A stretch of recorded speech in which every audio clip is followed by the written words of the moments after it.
Liar. Everywhere. On netrootsradio.com.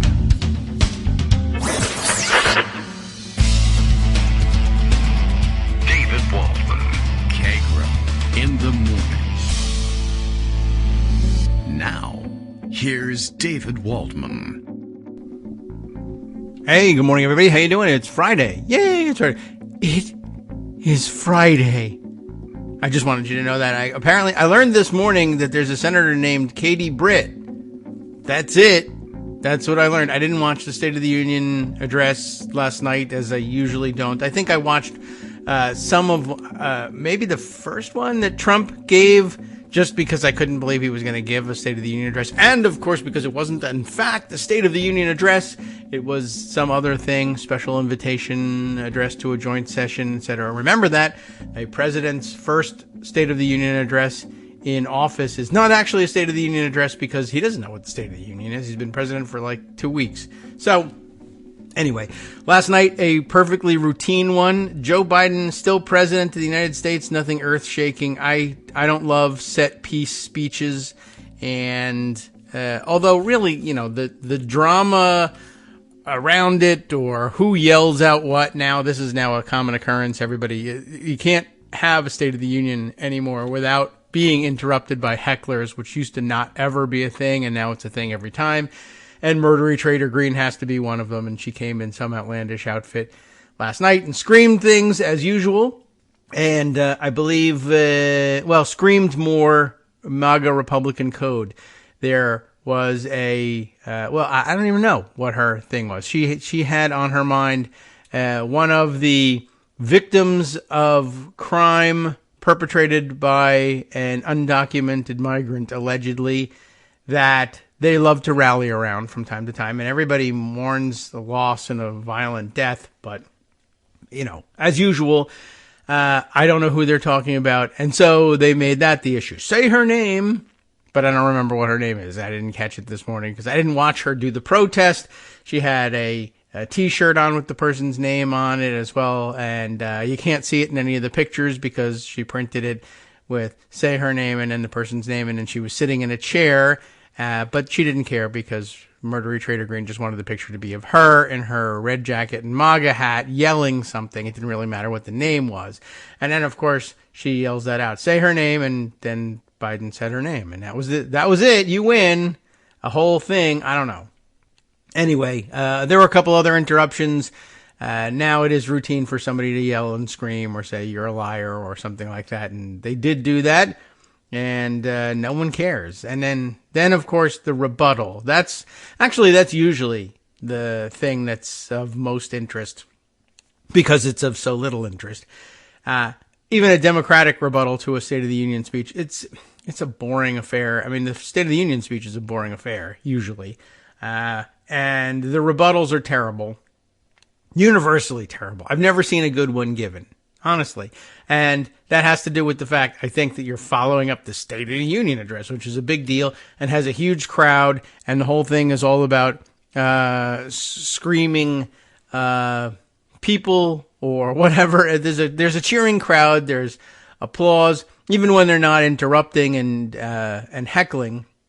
You know, there are applause lines. There's some yelling occasionally, hurrahs and boos and what have you. But it's a set piece speech. It's got a beautiful backdrop. Everyone is used to it, etc. The rebuttal, they always try to put somebody on a set somewhere, and right away it's like, well, nothing's going to compare to the flag as a backdrop with the speaker's rostrum in front of you and the dais behind you with the vice president and the speaker of the House and the acoustics of the place, and then a lone person in front of a camera in a studio somewhere with no crowd reaction and weird miking on people. Okay, so last night, Katie Britt, who I, honest to God, never heard of. If you had pressed me, I follow politics pretty closely. In case you've ever noticed, I do this radio show, and we're pretty up to speed on who's who. I certainly could have told you that Tommy Tuberville is the senator from Alabama. But I guess if you had pressed me about who's the other senator from Alabama, I would have been stuck. I probably would have said Richard Shelby. But he's, I don't know what, retired, dead, who knows? I'm sure he's retired. And Katie Britt, when did she get there? I don't know. Last couple of years, I guess. She's the junior senator from Alabama. Honest to God, there are a couple, every once in a while, there's only 100 senators. There's always plenty of members of the House who I don't know or recognize. But I tend not to forget about the senators. But this one didn't register on my radar. And now I guess we know why. So she gave a speech that was destined to be terrible. There's just no way to just decline. If they offer you the rebuttal, don't take it. Everyone thinks it's a big honor and you'll get exposure, and you will, but you will be a Saturday Night Live skit. That's the exposure that you're going to get. And this one doubly so because it was awful. I only saw clips. Greg sent me a clip, and if you haven't seen it, I guess you really should. And the real tragedy of it is, who cares? It's not a tragedy at all. But anyway, the real tragedy of it is, again, you're in a studio somewhere. They put her in what I guess was supposed to be a kitchen set, and I don't know whether that's her kitchen, really. But if it is, I guess no one uses it because there's nothing in it. There's no, and maybe they cleared it out to make it look more. I don't know. They should have. I don't know what they did, but it didn't look like a real kitchen, and didn't make her look like, just a regular mom or anything like that. Plus, of course, the acoustics of the State of the Union are unique. And to follow it up with a closely mic'd single shot in a silent studio somewhere just makes it, I saw like 5 people in the span of half an hour on social media referring to it as like one of those ASMR videos like this show. Too closely mic'd and just every lip smack and every time she would put on a weird fake smile, that was another weird thing. She would force a smile at you, but you could hear the lips drawing across the teeth. It was just a train wreck. Plus, then the content of it was just, I don't know, outrageously stupid. And she was over dramatic about everything. Greg sent me this clip. It's like a minute and a half long. But in case you didn't get the flavor of it somehow, if you missed this thing, if you were lucky like me and you missed it until the morning, let me ruin your morning for you with some Katie Britt drama here. Meanwhile, The Chinese Communist Party is undercutting America's workers. Is she going to cry here? And I think she may have cried at some point. Somebody was mentioning it. I haven't seen it. I have only seen this minute and 20 seconds of the speech, but that was really something. Meanwhile, I should do the whole show like this. Meanwhile, the Chinese Communist Party. I don't know what the hell you're in on the joke at this point, right? China is buying up our farmland, spying on our military installations, and spreading propaganda through the likes of TikTok. The likes of TikTok? What's like TikTok besides TikTok? I don't know. Doesn't matter. Yeah. Okay. By the way, good propaganda, China. Everybody is real happy with watching people dance and dump buckets of slime on their heads or whatever. Not really sure what TikTok is doing for propaganda, but I understand that, there's a spying element to it that I can grasp. I don't really know whether they're doing it. It would be, honest to God, it would drive me crazy if I was monitoring TikTok trying to figure out what America was about. I gather I would probably come to the conclusion, don't worry about it. Don't bother. Don't conquer it. Conquer something else. This place is a wasteland. Buy your consumer goods from there. Sell them consumer goods that you manufacture here, meaning China, and just ignore them. They're going to burn themselves down. Anyway, but she boo-hoos about something else too, I think. You see, the CCP knows that if it conquers the minds of our next generation, it conquers America. Now, the speech could have been improved dramatically if they had dramatic music at the ready to play for something like that. It conquers America. But not just it conquers America. It conquers. Oh, boy. Well, that's the flavor of it. And of course the code. I mean, it's this time discernible code. CCP. The Chinese Communist Party. And it's a thing among Republicans, MAGA Republicans in particular, that they love to refer to it as the CCP. And most people, the normies, are kind of like, I don't know exactly what that is. And I would gather that some percentage of them think Soviet Union, the old Soviet Union, when they hear it, because to the American English-speaking, non-Cyrillic reading eye, the old Cyrillic language, Russian language, Cyrillic alphabet, abbreviation for the Union of Soviet Socialist Republics, which we used to say as USSR. It looked like the English, the Roman lettering CCCP. And so now the Chinese Communist Party, the CCP, just two C's. I don't know whether that's intentional. I don't know what, I don't know whether people get their lingo. And I don't know what else she complains about here, but I thought the whole thing was kind of wacky, and I'll say just another second and or two. what does President Biden do? What does he do? He bans TikTok for government employees. Okay, so what's the problem? But creates an account for his own campaign. Well, so they're spying on Americans through TikTok. So don't use it for government purposes. Okay. But, freedom. So you can't ban the thing. And then so he makes one for his campaign. So the Chinese Communist Party is creating propaganda on this platform. One thing you definitely don't want to do is have an American campaign create propaganda, I guess, on this platform, because then I don't know what. Anyway, okay. Well, actually, in this shot that I see here, they've filled out some things in the kitchen. There was a photo circulating earlier of, I guess, Katie, what's her name again? Britt and her family on, I don't know what it was. I thought it was the same set that she delivered this speech from, and the place was empty. And somebody was commenting on it like, can we borrow some spatulas or something? Get some stuff in here. It was kind of bizarre. So I don't know. I'll scroll back and see if I can find that thing and see if I can figure out whether that's just, is that just a thing Republicans get put on in kitchen sets? Here it is. It's a screen grab, I guess, of one of her own tweets. And it says, to the American people, our future starts around kitchen tables just like this, with moms and dads like you. And it looks like it could be the same kitchen. Maybe not. I don't know.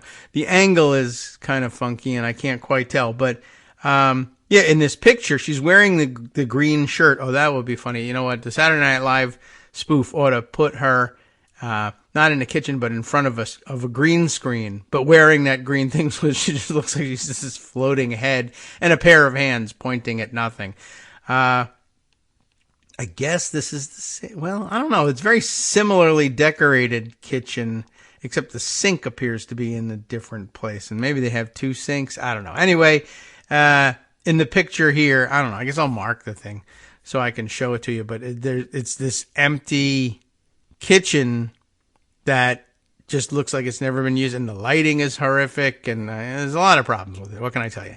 Anyway, Pope Hat circulating that particular one, saying, like, I'm sorry, Katie, but no, that kitchen table isn't just like that one. My kitchen table, I guess. It's not like my kitchen. Doesn't look like something from the Twilight Zone episode where you wake up in an unfamiliar house and gradually come to realize you're being kept as a pet. This is basically America's reaction to this speech. And like I said, I mean, if you wanted to cut her some slack, you could just point out that every single response to this State of the Union address is neutered immediately, straight out of the box. I've never understood this. I'm not a media consultant per se, but I don't know. If you talk to me about it, I would say you can arrange to do anything you want. You got a national budget. The idea that they try. I don't know whether they're trying to save money or maybe they think they're going for some kind of traditional look too. And the Republicans broke from this by putting them in a kitchen, but usually the Democrats and Republicans, they put somebody in a faux library somewhere or something like that, like it's Masterpiece Theater, and they're going to give the speech from, look at me, I'm a learned hand here. Behind me is a bunch of, books, which are totally real and I absolutely read. But I don't know. I think they should get a crowd somewhere or have the rebuttal given, even if it's just on the street with a street looking crowd behind the person, but some supporters who will actually, cheer for what you have to say. There has to be some response, because when you just deliver those lines deadpan to dead air, I just think they fall flat.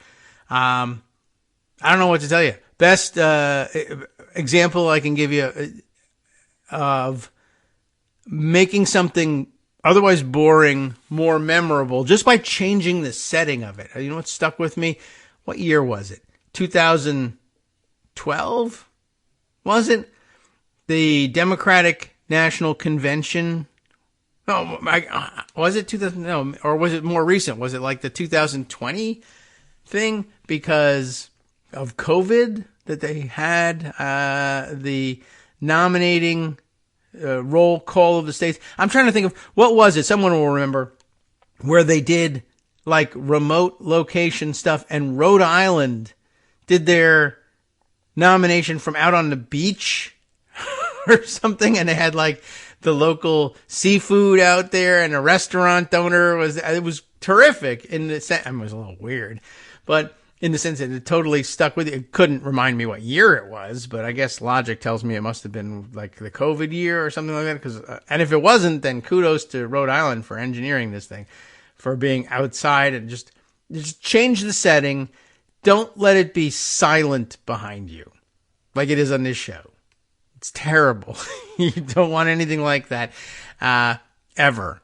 If you have the choice of how to stage something. So, okay. Anyway, look, Biden was the one who gave the State of the Union. He's still president of the United States. They didn't throw him out. Nobody screamed him into retirement or anything like that. And honest to God, it's like useless. This State of the Union is a waste of everybody's time. But there was a fun political moment that sort of came from the afternoon in the run up to the speech. The part of the day yesterday where officially, whoever's in the White House, people start leaking the contents of the upcoming State of the Union. It's a trial balloon, I guess, and to see how it's testing. And so yesterday's announcement, and it's too bad Greg isn't here for this one today, because I know he'd want to talk about it a little bit. Yesterday's announcement was, okay, in the State of the Union, and I guess he went ahead and followed through and did it. I don't think it tested so badly that he decided not to do it, right?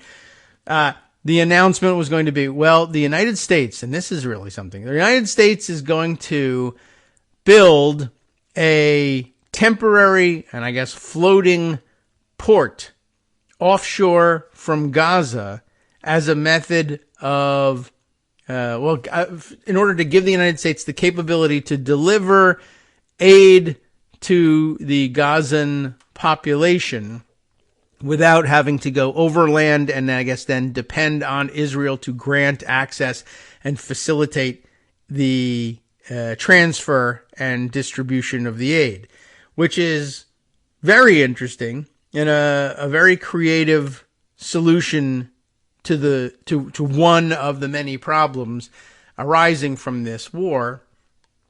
And it was very interesting to watch the majority, I guess, of the initial reaction online in my circles being, okay, well, good. And I even saw people say this is an unequivocal good or unabashedly good thing. And it is. Remember that prior to yesterday, early afternoon, everyone was appalled at the paucity of aid making it to the Gazans. And here was a proposal that would at least, open up more channels for a greater volume of aid.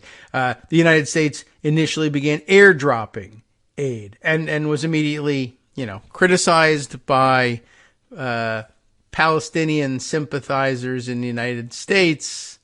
I don't know how many of them were Palestinian, but, the same situation. People, well, how dare you? Because that only fed, 0.1% of the population. They dropped like 38,000 meals. And then the reaction was, well, that didn't feed everybody. Well, I know it didn't feed everybody, but you wanted more aid to get there. More aid got there. And the first thing you did was tell everybody how terrible it is that more aid got there. So that was not very helpful. Anyway, then this idea, we can do this, right? Construct an offshore port. And I guess part of the point of it is that aid can be delivered this way without ever having to come ashore and antagonize the Israelis. But it also has the added benefit, as I saw somebody point out, well, Gaza isn't Israel. Technically, it's supposed to be, autonomous from it, but it's occupied, of course. So it kind of underlines that fact if you, say, well, we're not landing in Israel. We're landing in Gaza, which is not Israel. But that's a debatable point as it is. But anyway, the idea of being able to bring in more aid, with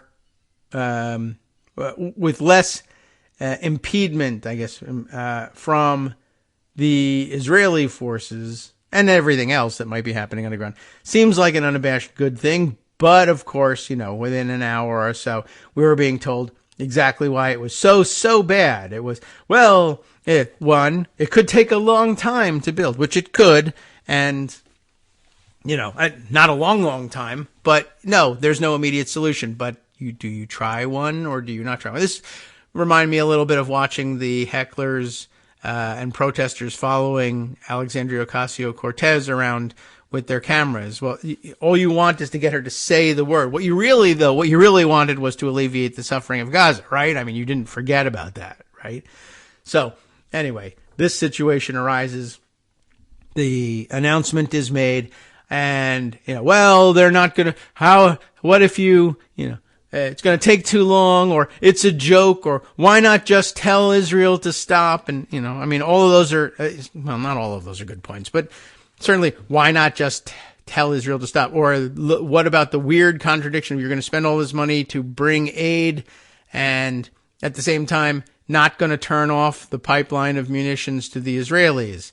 Well, I understand the contradiction there, but on the other hand, if you turned off the pipeline of munitions to the Israelis, if it's a legitimate criticism of the idea of building a port, well, that won't immediately feed everybody. Well, neither will turning off the weaponry to Israel.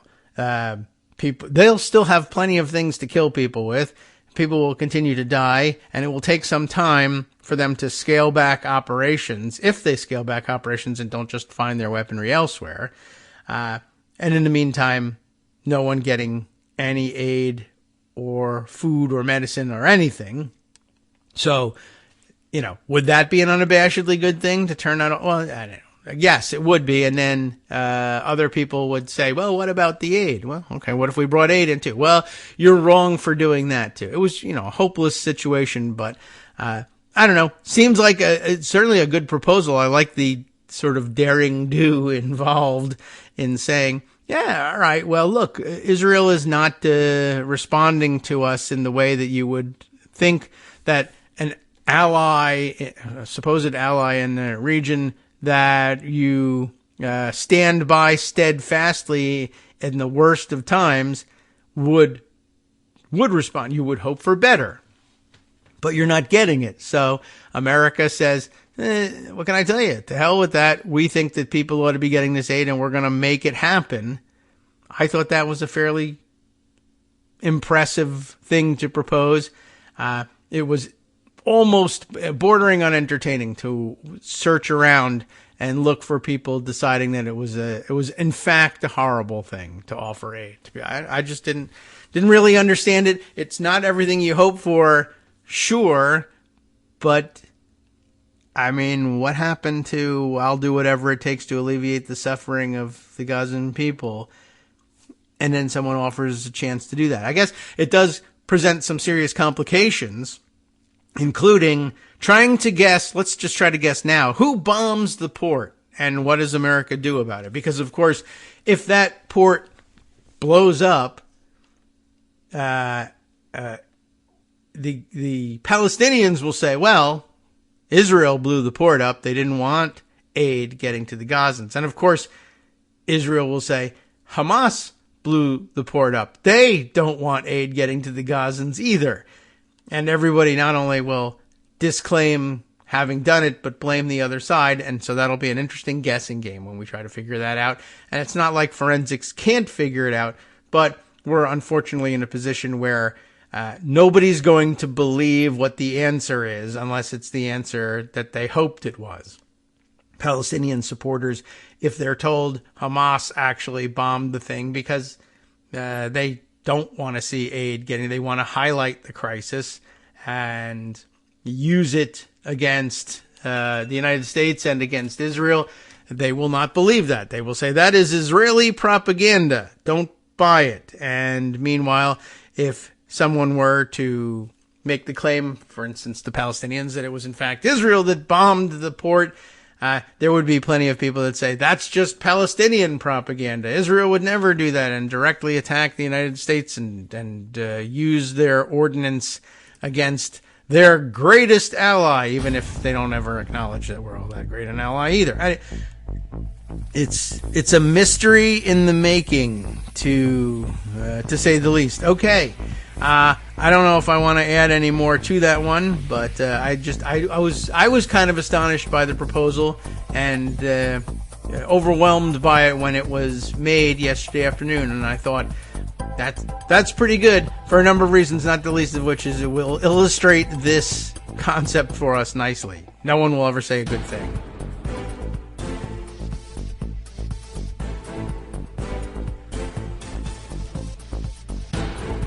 Hi everybody, it's me, David Waldman. Yes, the same guy who interrupts you all the time. Interrupting you one more time just to tell you again, another reminder that your contributions are what keep this show on the air, and patreon.com, patreon.com, is still among the easiest ways to make the sustaining subscription donations that keep us afloat. Are you ready for the pep talk about how our Patreon campaign is still going strong and growing? Well, too bad. Yeah, the plain fact is we actually are headed in the wrong direction, and whereas we once had about 175 monthly patrons, we're now actually down below 150. Time to recruit some more. Not exactly the kind of news I wanted to share, but there it is. For those of you in a position to support the show, patreon.com does make it easy to make those secure, recurring monthly contributions to do so. Patreon.com/KagroX gets you straight to our donation page. We've been through a lot together. The worst of the pandemic, we hope. The worst of the insurrection, we hope. So go ahead and treat yourself. You don't need an excuse. Give yourself the gift of a little something you enjoy in life. Support the show. And of course, if you happen to prefer using PayPal or even the Square Cash app, we're up and running on those options too. So thanks again, everyone, for all your support. We couldn't, or at least shouldn't, do it without you. Hope you'll be on board soon too. Thanks for all your support.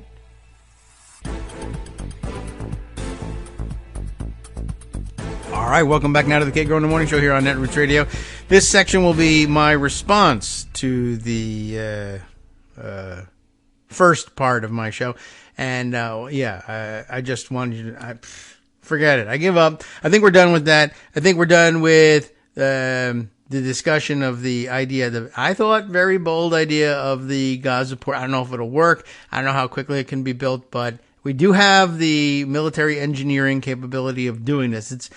That was an interesting thing too, watching people say, well, how the hell are you going to build that? How are you going to avoid the problem of coming ashore? And how do you build a floating port? And is it really easier and less expensive to build something like this than to simply, turn off the flow of weapons? Well, those were all interesting criticisms, but yes, we can build those things. That's just actually part of our normal war fighting capability, although we're not fighting this war. But the military has this ability. You do need offshore floating port facilities at the drop of a hat sometimes. And yes, they can build it rather quickly and get it operating rather quickly. And no, it's not meant to be permanent infrastructure. That was another thing. I saw people saying, well, now they're just going to ethnically cleanse Gaza and settle it with settlers, and now they'll have a shiny new port to use for commercial purposes. I don't think so. I think it's supposed to be a temporary thing that belongs to the United States and can be hauled away at the end, no matter how this thing comes to an end. But, you shouldn't be surprised by the fact that we can do that. That's standard issue stuff, I think. And, I don't know. There were a couple other objections that didn't make a great deal of sense and that I just listed, and I can't even remember what they were because they didn't make a great deal of sense then. But yes, we can do that. Oh, yeah, right. Isn't it easier to simply, well, apparently not. As it turns out, Israel, kind of a sovereign country, not really run by super stable people that are on the same page with us. And they might even actively want to dislodge Joe Biden from office and replace him with Donald Trump again. So they're not great, and they never have been great at listening to the United States dictate to them what to do. And you can kind of understand it if you think about how you would feel about any other country telling you what to do, which if you live in another country right now, we frequently do tell you that. And you probably don't like it very much. So, is it easier or less expensive to build a port than to pursue some sort of diplomatic solution? Yeah, I mean, it's more expensive. That's true. But is it easier than getting this kind of cooperation on a constant basis, ongoing, in the middle of a war zone? It probably is easier to build a port and try to alleviate the aid situation that way. Yes. It is. It would be a horrible complication, fraught with danger and difficulty to just say we're going to muscle our way through Israeli checkpoints in Israel. That's not happening, and they're not going to do the work on our behalf. So there you go.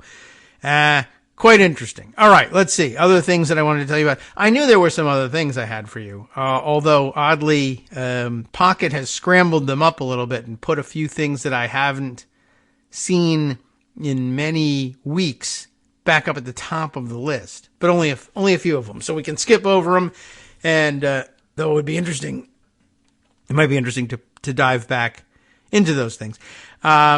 Anyway. Let's see. I won't read the Rolling Stone piece about the response to the State of the Union because I think we did enough about that, except to give you the headline, which begins with a quote from one of many Republicans that they spoke to, or as the writers told us, who reached out to them unsolicited to offer this response to the response, which was in the headline, "What the hell am I watching?" That was the quote. Republicans torch their own State of the Union rebuttal. It really is. I think the best encapsulation of it is you are bound to see something about this on Saturday Night Live tomorrow night. And that's all it will take. It was so spectacularly easy to make fun of that they'll be able to turn it around in the 48 hours they have before the show. All right, let's see. A couple other items that might be useful to have on hand for the weekend. The news out of the UK, which is one of those other countries that you can't tell them what to do kind of thing. There were a number of reports. There's a BBC report. This first one to reach me for some reason was from the Inverness Courier, and it's probably due to one of you providing it via social media. And you know who you are, even if I don't, unfortunately. I know who you are, but I didn't remember which one of you sent this thing. The Inverness Courier reports Donald Trump to pay legal fees of company sued over dossier allegations. He's lost another court case in another country, and it's going to cost him even more money. And I don't know what the rules are in the UK and how much of it he has to actually cough up at any point. But you know, the UK is weird, and no one knows. No one knows what the laws are in the United Kingdom. Millions of British people do, but they're not here. And I'm alone on my own today, and I don't know. So I can't tell you.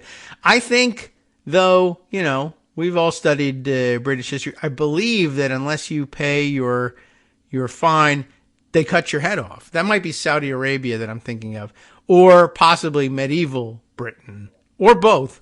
But I don't think they really do that. But I don't know. Like here, we learned just recently that in New York State, if you want to appeal, you have to put the judgment up in a bond. I don't know if that's the case in the UK. And further, I don't know if I can even access this thing. Oh, what do you know? The Inverness Courier is subject to the same pocket glitch as everybody else. So I can read you, just not from the original page. Donald Trump will have to pay the 6-figure legal costs of the company he sued over allegations that he took part in, quote, perverted, and I believe they probably were perverted, but they put them in scare quotes. Everybody has a different idea of what perverted sex acts might be. But I believe if they involve Donald Trump, they are, by definition, perverted. But yeah, this is the Steele dossier, which we don't usually use those kind of terms when we're discussing these things. But that's why we love the Inverness Courier. Donald Trump will have to pay the 6-figure legal costs of the company he sued over allegations that he took part in perverted sex acts and gave bribes to Russian officials, who were probably also perverted. That it does not allege, but it's probably true. The former U.S. president brought legal action against Orbis Business Intelligence, a consultancy founded by former MI6 officer Christopher Steele. I forget what. We usually think of them as operating under a different business name, and I forget what it was, but it will come to me at some point, and I'll say, oh yeah, but Orbis is another of the names that we recall from that episode. Anyway, Mr. Steele, who previously ran the Secret Intelligence Service's Russia desk, was the author of the so-called Steele dossier, which included denied allegations that Mr. Trump had been compromised by Russian security service, the FSB. At a hearing in London last year, the High Court, that's all they call it, the High Court, was told Mr. Trump was bringing a data protection claim over 2 memos in the dossier, which claimed he had taken part in sex parties, and that's in quotes too. And that's probably appropriate as well. If there's a party going on near Donald Trump and it's sexual in nature, it's still not a sex party per se, but it is a pervert party.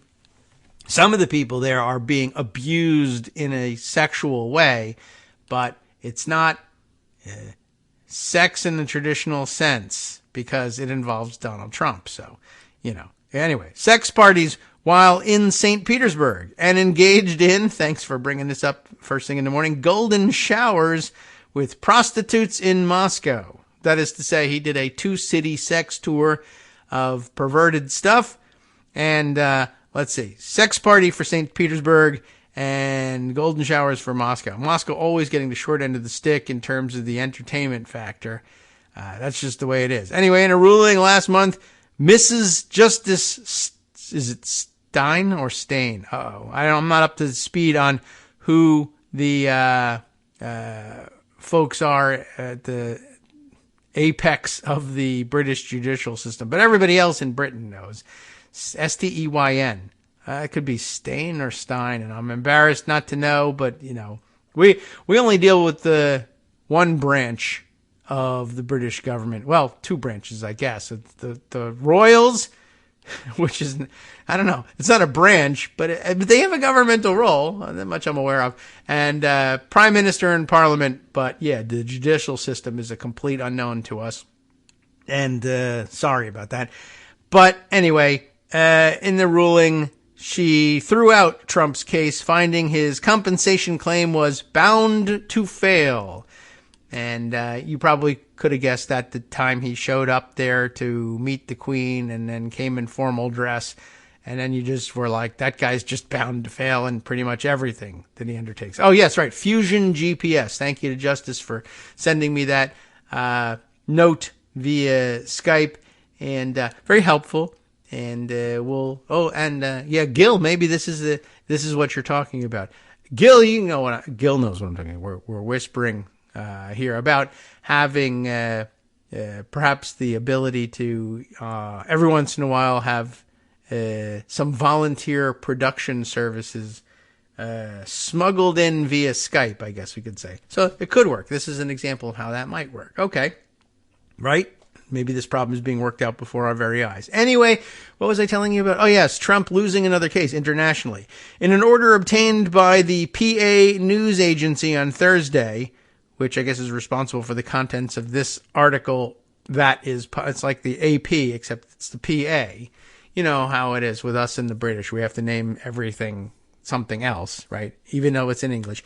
The PA news agency on Thursday, let's see. The judge also said the Republican frontrunner will pay Orbis's costs of the entire claim. Mrs. Justice Stein, I'm going to go with, said Orbis had estimated its costs to be more than £600,000. And that's not Trump's weight. That's how much he will owe them. You know about their currency, yes? Okay. Well, she ordered that £300,000 should be paid by Mr. Trump before the total costs are decided by a specialist judge. Interesting. So that's what they think their costs are $600,000. And, I don't know. I guess the rule here is, you got to pay half, but a specialist judge will weigh in specifically on how much the damages are. The liability for the damages was in the hands of this court, and then another judge will take care of, well, is it 300 or 600,000, or, what's the exact figure?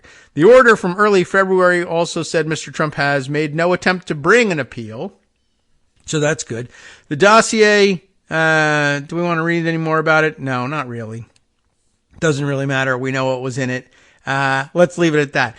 Donald Trump has lost another big court case and will have to come up with a large amount of money pretty much immediately, and no indication that he has any way of doing it.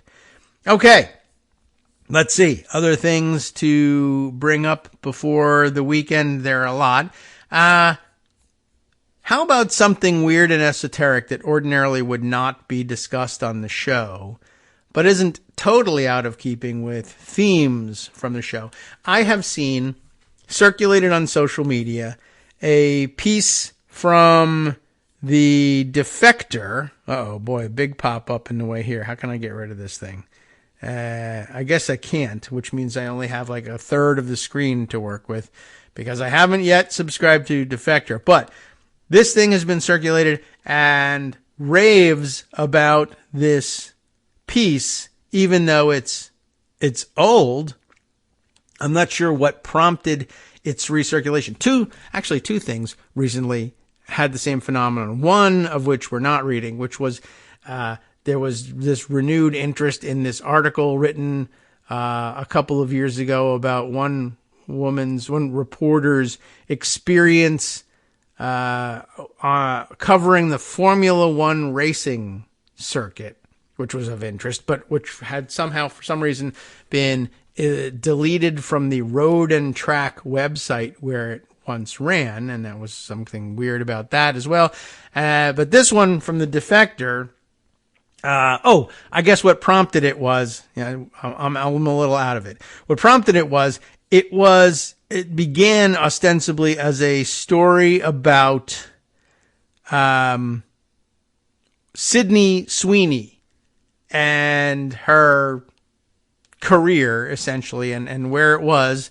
And I guess she's in the news because I wasn't watching, but I guess she was on Saturday Night Live, speaking of SNL, as we were earlier in the show, very recently. Last weekend, was it?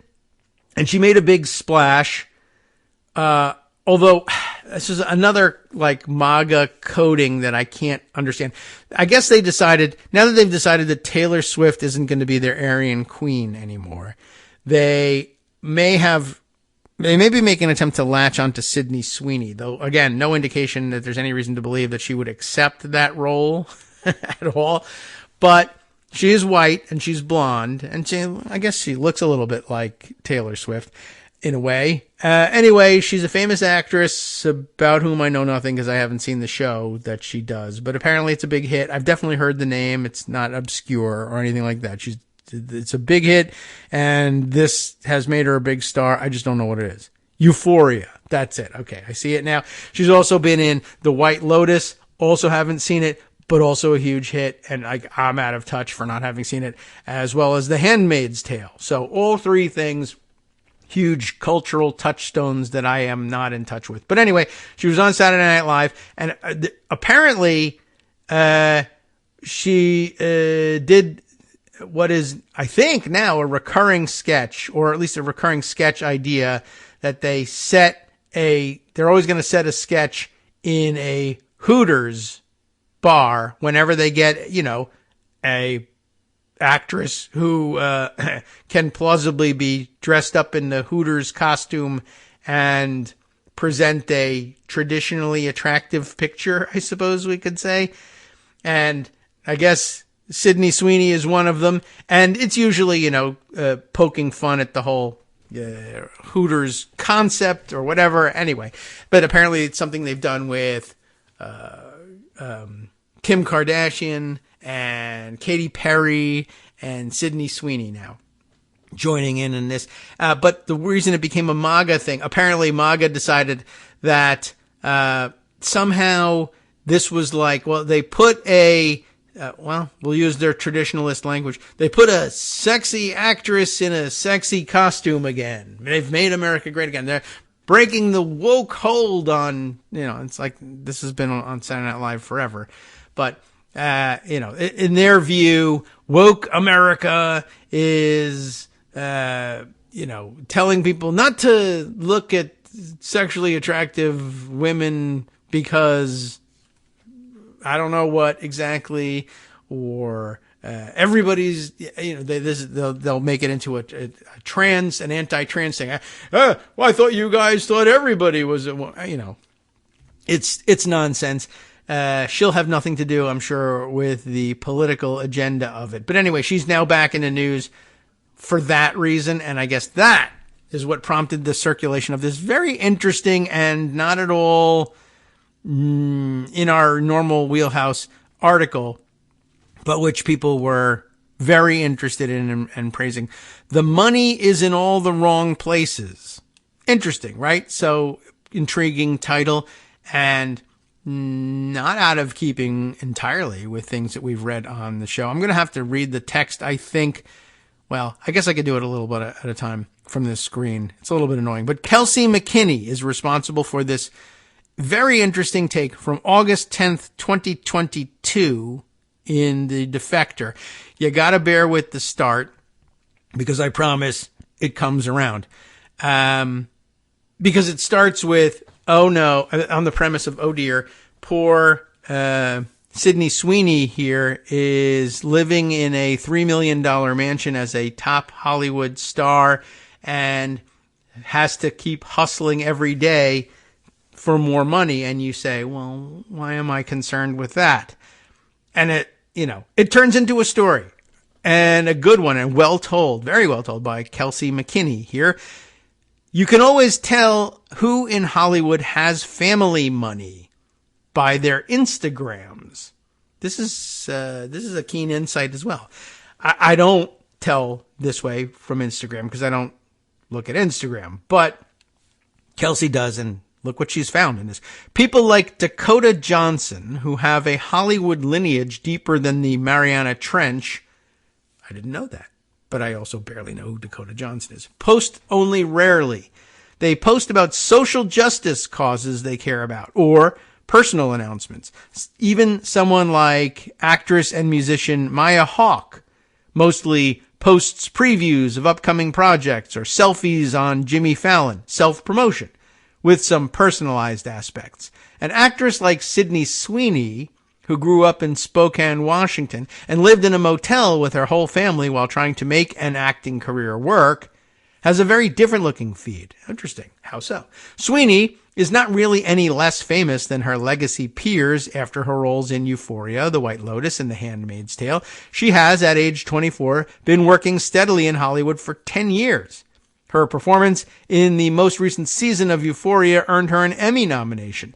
And that would have been a couple of years ago, so it's only gotten better since then, I suppose. Sweeney posts almost constantly, and almost half of her posts are advertisements. That was interesting because I was like, well, what's the point that's trying to be made here? She posts all the time, so she's like more authentic. She's having the social media conversation with people. Wait a minute. No, half of them are advertisements. No, that can't be it. What is it? Well, on Instagram, Sweeney has promoted Tory Burch, Cotton On Body, Miu Miu, and, Laneige, maybe? Laneige, and by a Ge. By the way, I don't know any of those things, although Tory Burch, out of context, I was like, well, I don't know who that is, but I guess in context, is it all fashion stuff? Now that sort of rings a bell. Maybe I have seen that name. Doesn't matter. Anyway, promoted them all in the last 2 months. For every image Sweeney posts of herself on the cover of a magazine, there is a branded selfie. She is working when she does that. That's the point, right? And now I will have to switch over to the pocket text here. 2 weeks ago, and again, this is back in 2022, Sweeney was on the cover of The Hollywood Reporter. The accompanying profile was full of glamorous photos, as is the custom. In the story that ran under and around those images, Sweeney talked about how frustrating it has been for her to watch nepotism babies breezily enter an industry she fought to be in. That is interesting. And how Hollywood doesn't encourage loyalty, and how she still feels somewhat financially insecure. Now this, as you can imagine, created swift and immediate backlash against Sweeney. And you can see how that would happen, right? Sydney Sweeney is one of the brightest young stars in Hollywood. She is an actor's actor. She's young. She's implausibly hot. And lives in a home worth $3 million. And it's linked. So I guess you can all go take a look at it. The outcry against the issues she raised was trained entirely against her, in large part, but not entirely, because Sweeney is, by almost all standards, rich. So what do we care, right? Wait. Specifically, the backlash to what is a very measured and thoughtful interview centered on one section. And it's a quote here from it. "If I wanted to take a 6-month break, I don't have the income to cover that," Sweeney said, which, I'm sure was eye-roll inducing for a lot of people who also said, well, no kidding, neither can I. She goes on, "I don't have someone supporting me. I don't have anyone I can turn to pay my bills or call for help." Again, people are like, so what? Neither do I. And you get X number of millions of dollars for a film or something. But by the way, in point of fact, probably not always the case, right? Maybe recently. But even then, well, read on. "Many people," the internet yelled as one, "can't take a 6-month break. And those people also don't live in a house worth $3 million.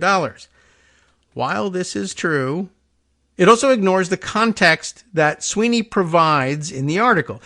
About 20% of her income, she says, and I've always been fascinated by this reality about celebrity. Anyway, about 20% of her income, she says, goes towards paying various people who help her do her job. That's a lot of things. It's personal assistant, but that's stylist and makeup and hair. And I mean, the trainer and the things you have to do, the amount of money you have to spend to maintain this body frame that makes you all your money is remarkable. And I guess it consumes a lot of your income as well. Anyway, that's not all. The reason, by the way, she would want to take 6 months off, like we all want to take 6 months off. Well, she was thinking along the lines of, I was thinking of starting a family, have a baby. Oh, okay. I mean, it's a lot of leave, but all right, that's the way it ought to be. And I guess for the 1%, it can be, but not always. And it's just interesting. We're going to continue on with this. All right. The United States has no mandated maternal leave, as we know. And because Sweeney is a freelancer who is contracted out for acting gigs, oh yeah, I guess that's true, right? No show would pay for the healthcare costs related to having a baby. And so she's stuck hustling. But of course she can get more money for her hustling than you or I can. But yes, she's stuck hustling and doing ads while her peers with family connections or even just family money focus solely on their work and maintain the same lifestyles without any worry or dread. That is an interesting point. Even as a rich person, sometimes you gotta hustle because of course, you're competing against rich people who came into it rich and just got richer. That's an interesting thing. And that's an interesting point about the transfer of wealth in this country. If I just acted, I wouldn't be able to afford my life in LA, Sweeney said. I take deals because I have to. That's remarkably honest. Again, all of this was happening in a story because this recognizable and very busy young star had just been nominated for an Emmy. It's a reminder of how thin and permeable this country's social safety net is. You don't usually think of social safety net when you think of Hollywood actresses in $3 million homes, but how thin the social safety net is and how few jobs in the arts in general pay enough for people without generational wealth to survive.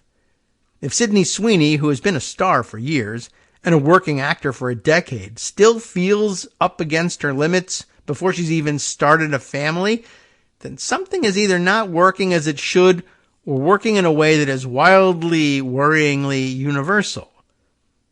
It is also, I think, a reminder that the wealth divide, which has for so long seemed like an old people problem, is rapidly honing in on young people. Even those that have worked hard and succeeded beyond all reason and who are still unable to enjoy the comfort afforded by their peers' hidden family money. The shadow of our destiny is racing towards us, a promise that meritocracy was a lie, and that we all live in and with the stagnant reality of that. I need Katie Britt to read this for us. Anyway, there is a dread building, a bleakness that is already casting a shadow on the future, and maybe you feel it too. They don't pay actors like they used to, and with streamers, Netflix, etc., you no longer get residuals, Sweeney told The Hollywood Reporter. She cannot do what Jennifer Aniston did a generation ago, although I think her family may have had a bit of money as well, but she can't do what she did a decade ago. Be on a network television hit that gets replayed and replayed so frequently for so long that her life would unfold like a 300 thread count sheet before her. That's an interesting metaphor to make. Sweeney could have an entire career of choosing only hits, of never taking a break, and still not reach the kind of money the generation before her made more or less passively once their work was done. That's interesting. That passive income, which is the real American dream, is no longer something that the actual artists, not just actors, but writers and directors and everyone else who ever made a dime off of residuals, that those people involved in the entertainment industry never get to enjoy, right? Somehow it's all the executives. That's the story. All right, welcome back now to the Kagro in the Morning Show here on Netroots Radio. By the way, as I guess context for the what the hell are we talking about Sydney Sweeney for part of the show? Well, let's see. What do we have here? What is he sent me? Mighty OCD has sent me some background material here, which I guess we can't read all the way through here. But BuzzFeed News from August 10th of last year. So that's what, about a year after this article? Was this one also from August? Oh, yeah, look at that. August 10th, 2022, the article I'm reading you about the money is in all the wrong places. August 10th, 23, literally, this a year later, Sydney Sweeney said, this is the headline, Sydney Sweeney said the people who wore those MAGA-style caps to her mom's viral birthday party, why am I talking about this, thought it'd be funny as she addressed fans' misinterpretations. And I guess this too may is the implication here that this may have contributed to this weird idea among MAGA wackadoodles that she's one of them and is their new Aryan princess, but in fact it was something completely different. Maybe. I don't know if we'll have time to get into that, but right now I'm not even certain we have time to do what I am doing, but I'm doing it, so we continue on. Where were we with this? Yes, we were just getting to the writer's point about how the wealth in the arts, the industry of the arts, like with so many industries, is concentrating in the hands of the people who don't actually do or make the thing. That's what's universal about this message. The same situation is happening in media too. We continue. Writers are paid less now than they were 50 years ago for the same work.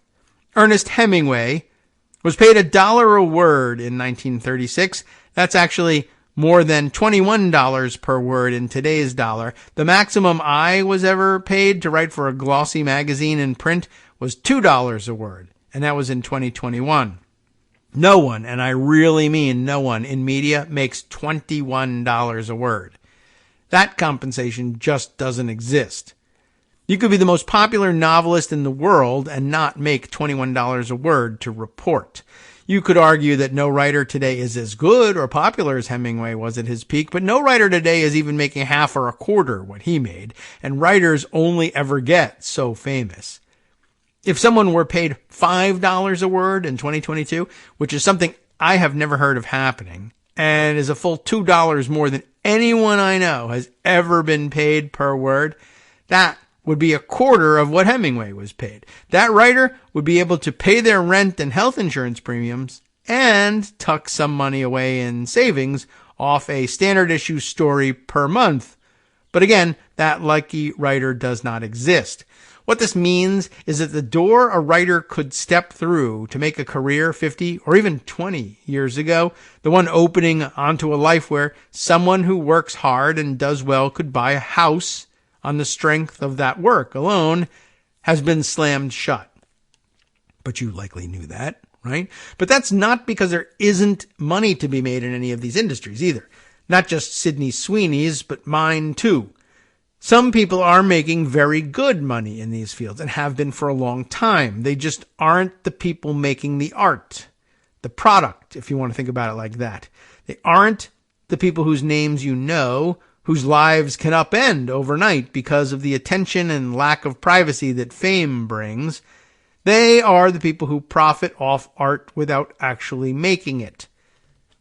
In Hollywood, those people are easy to know because they literally have their salaries reported by the Hollywood Reporter. That's, I guess, the reason for having the Hollywood Reporter. And they love to actually disclose them to the dollar. In 2021, because it's a competition, right? In 2021, Endeavor mogul Ari Emanuel, is that Rahm Emanuel's brother? I think so, made $293.7 million in stock awards. Warner Brothers Discovery CEO David Zaslav made $246.6 million in total pay. Yes, these are total pay figures or stock figures in some cases. Doesn't matter. You'll see why. Disney chairperson Bob Iger took home $45.9 million, which seems to pale in comparison, honestly. But I guess that was take-home pay. Netflix CEO or co-CEO Reed Hastings made $38.2 million. His co-CEO Ted Sarandos also made $38.2 million. Nice of them to both get the same thing. I do not care that some of this money was made in options or bonuses or other kinds of ways that rich people hide how much they pay themselves. That's how much they made. That's how much money, which might have gone anywhere and to anyone in the way that money does, instead wound up stopping with them. And that same Hollywood Reporter article has a paragraph that says this: nearly all entertainment executives on the Hollywood Reporter's annual chart again came in above the median $20 million pay seen in the annual Equilar 100 study. I don't know what that is, but it looks at compensation disclosures from companies across all sectors. Observers are not surprised. Pay in other sectors is generally lower. Hal Vogel, CEO of Vogel Capital Management and a former Wall Street analyst, says of media telecom sector executive pay. But the top hedge and private equity fund leaders make much more in a good year. They also risk easily having a really bad year. Seems that in media and entertainment, this rarely happens. The media CEOs often just risk taking a relatively modest 10 or 20% cut in any given year, I would add. The money produced by art the article continues, has not disappeared. The issue is not that the people of the world value television less than they did in the 1990s. And here, when I say article, I mean the Sydney Sweeney article, not the Hollywood Reporter article that's being quoted. You got that, right? The reality is that the people with the most money have devised at every turn new and more bulletproof ways for them to make and keep more money, and for the people who make things to make less. This is the eternal story of labor and management. It just has hot people in it in this case. That's pretty funny. There is no argument to be made that Sweeney is destitute. She is still, if we count her house, a millionaire. In fact, a global wealth research report from Credit Suisse reported that there were 22 million millionaires in the United States in 2021. That puts Sweeney in the top 15% of the richest people in the United States. I do not want to make a habit of defending millionaires, but people are making far more money than Sweeney for doing work that both demands and contributes far less. And yet, by the way, remember, consider themselves the makers and everybody else the takers in all this, including Sweeney. But people are making far more money than Sweeney for doing work that both demands and contributes far less. I like that framing of it. Why should any CEO make more money than the actresses whose labor and beauty they sell? Why should a second-year management consultant at every major consulting firm make more every single year than every single writer I have ever known? Yeah, good question. I mangled the sentence a little bit, but you get the idea. It's not even a question of principle. People buy things, services and products and experiences and feelings. How is it that the creation and provision of those things is valued so little when it is so essential? It's a rhetorical question. Don't worry about the answer there. The wealth that exists in this country does not come from making things that people love.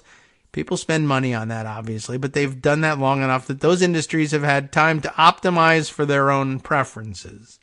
The money that sustains all this, in enough cases that it's worth noting here, coming from young, rich people's even richer parents.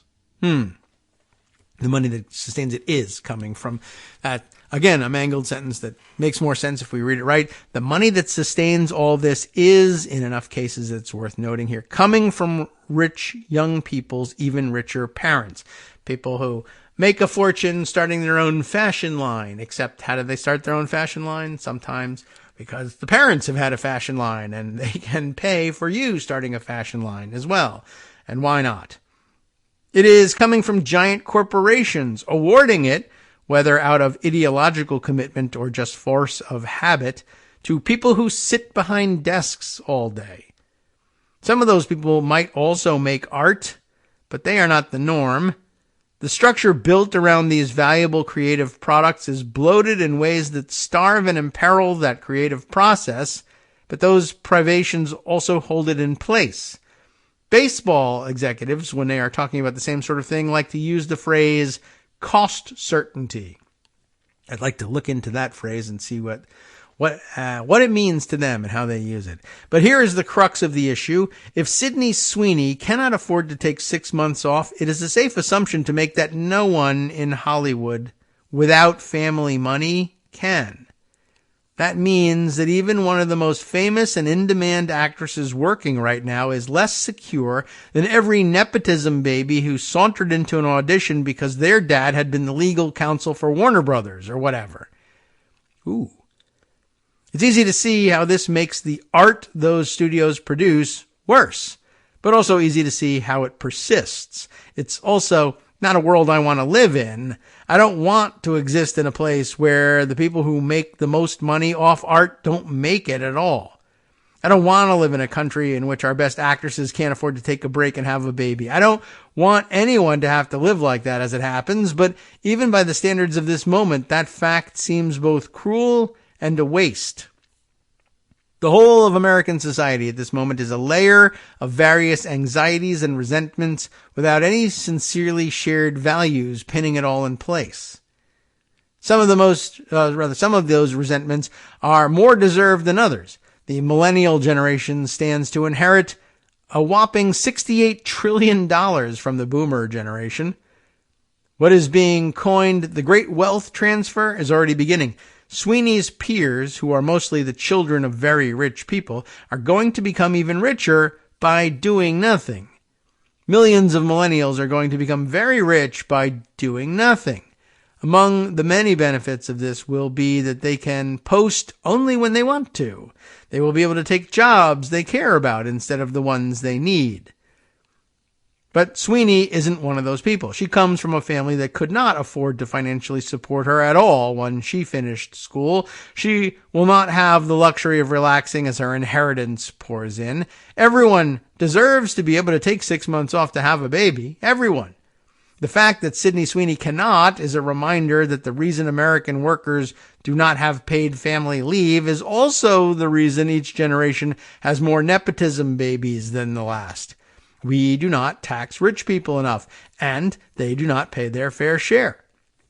The fact of that, over decades, has intruded upon and warped every aspect of American life. Sweeney has to work, like everyone else, and has to do so for whatever she can get. And she has to do it knowing that what reaches her, even if it is enough to buy a $3 million house, what reaches her was the absolute minimum figure that people who are paid much more than her had determined that she would be willing to take.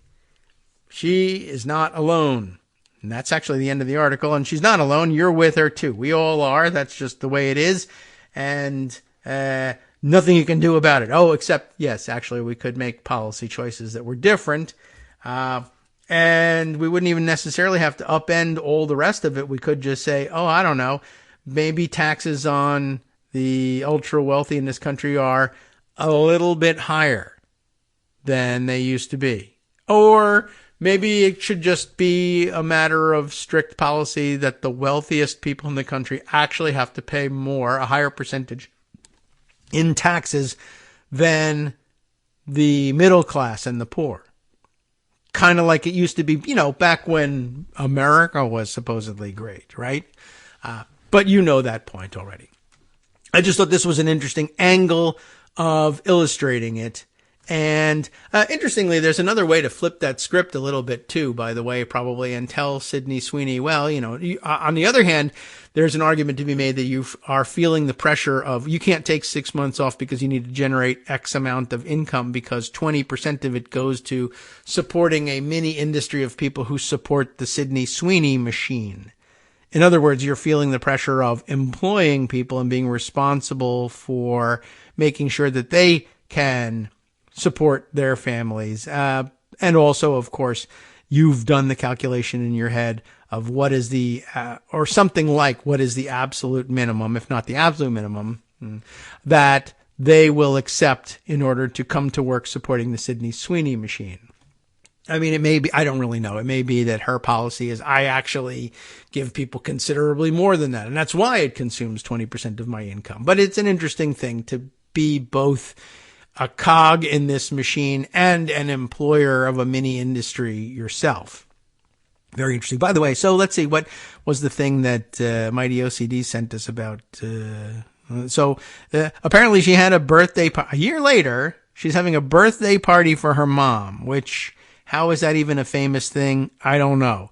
But you remember the headline? Sydney Sweeney said, the people who wore those MAGA-style caps to her mom's viral birthday party thought it'd be funny as she addressed fans' misinterpretations. The subheader, almost as long here, or maybe longer, the people who brought the things that people were upset about, I guess that's supposed to be the hats and other things, were actually my mom's friends from LA who have kids that are walking outside in the parade, the Pride Parade, which is supposed to excuse them, I guess, from this other thing. They're good people, is what they're saying. And they thought it would be funny to wear because they were coming to Idaho.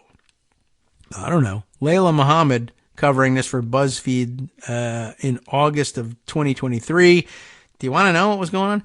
Sydney Sweeney is continuing to address the backlash over the infamous birthday party she threw her mom, Lisa, last year, I guess around the time that she was in the other article. For those who need a refresher, and I guess we would, Sydney faced heavy criticism in August of 2022.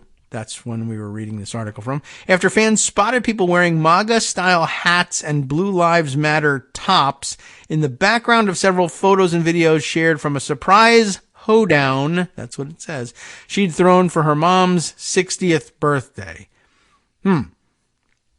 Okay.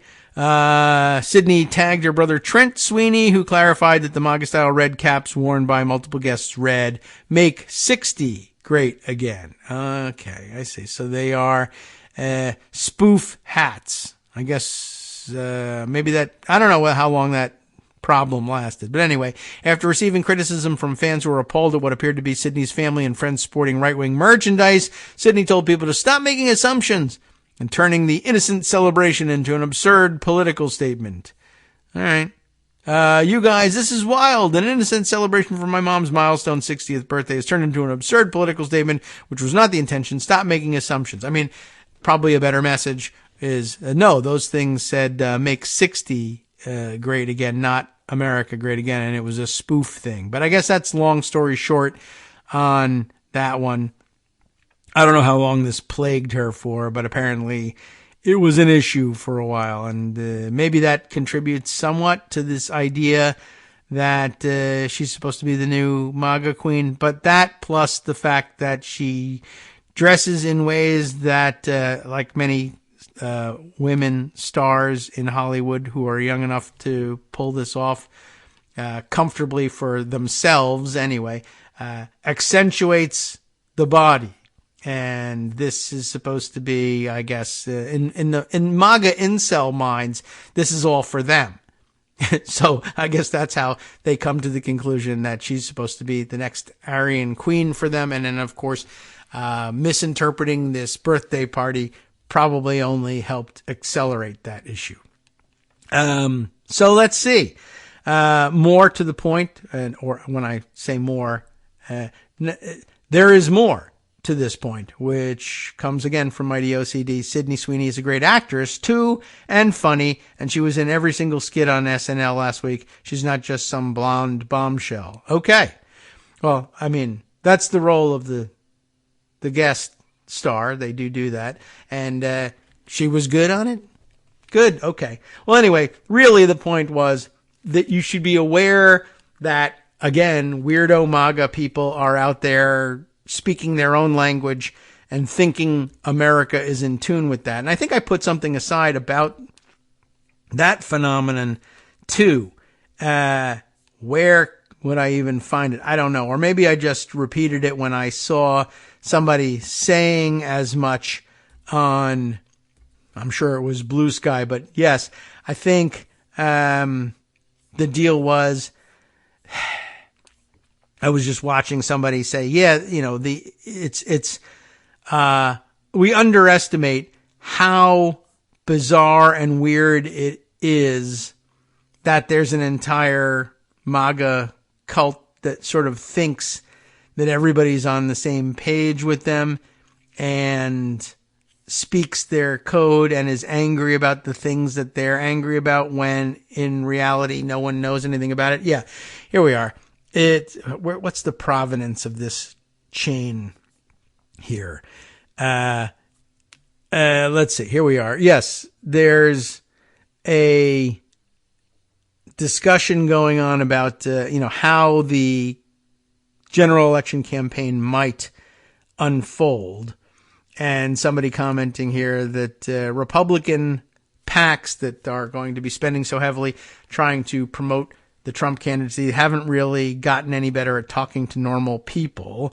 And there is this imagined monologue at the door when Republican operatives are doing their door knocking later this year from the account of the Go Like Hell machine on Blue Sky, saying, door opens, "Hi, I'm Branlin from the Save America PAC, and I wondered if you had a few moments to talk with me about how Donald Trump is the only person who will stop the woke police from feminizing your Max Flow toilet." slam of the door, right? Okay.